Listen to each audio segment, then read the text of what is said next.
Welcome back. It's Autism Awareness Month, and today in studio we're joined by an event organizer, Dr. Hines, and she's here to speak about their upcoming Possibilities Day conference in Berrien Springs.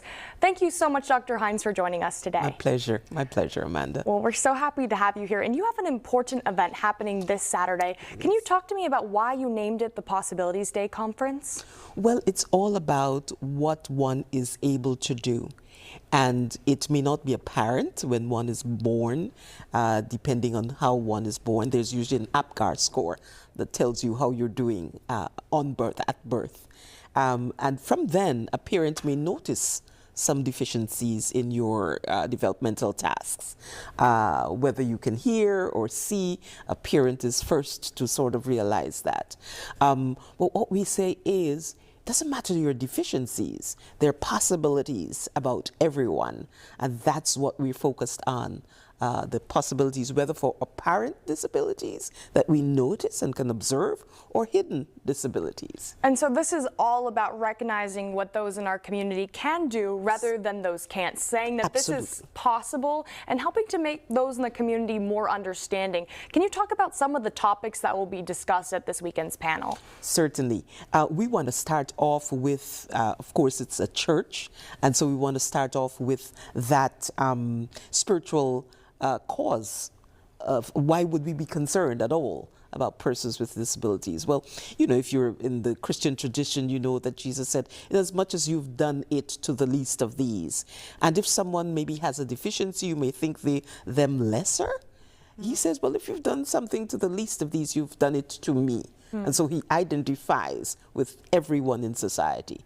And that's our this basis for having a Possibilities Day. Right, and everyone has a purpose and a place here on Earth. And can you tell us a little bit about kind of forming these job opportunities or really making those, even who are on the spectrum, members of the community? Absolutely, absolutely. We actually have one section that has to do with transitioning to the workforce.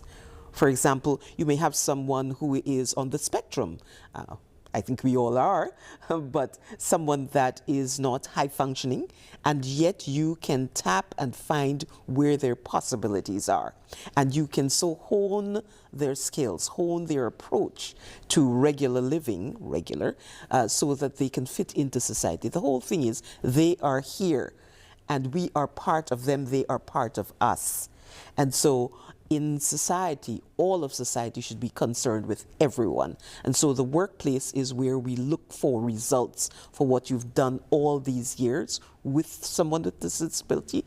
Can they operate in the workplace? That's our goal. Right, so it's all about showing that these workers, they are capable, they're able. Sometimes it might require a little bit more patience or some extra understanding. Absolutely. But then once we have these conversations, then people who are working or who are these employers, they'll be ready to maybe be a little bit more patient, but can really understand the value that these special needs workers can bring to the workplace. Correct, but not only their attitudes, but have they enacted policies? Have they so modified the built environment so that there are spaces that are accommodating of a disability?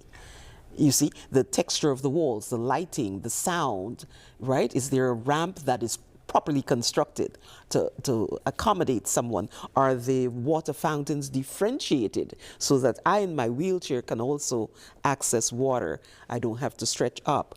If I have no hands, can I still enter the bathroom? Well, you have to think there shouldn't be a knob.